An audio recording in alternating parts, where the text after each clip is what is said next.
and perhaps in individuation process, the need to grieve what cannot legitimately be lived in this life, which I think we need to talk about in individuation, because there are many roads we cannot travel, even though our soul guides us to do it.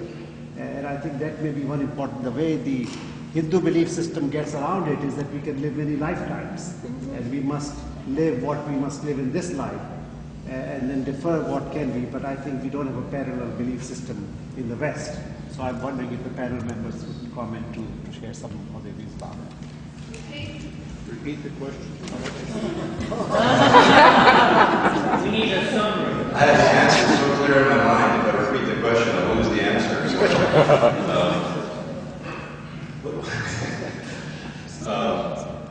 Can I get the answer and then maybe back to you?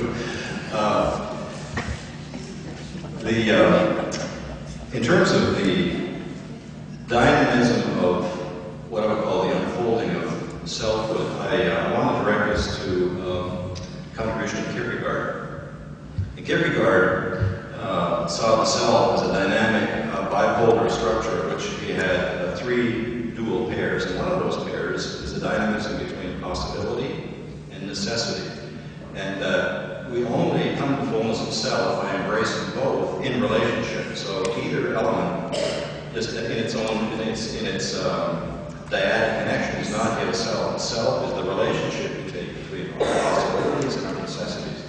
So necessity has to do with all of that dimension of our being where we are, in a sense, bounded or grounded.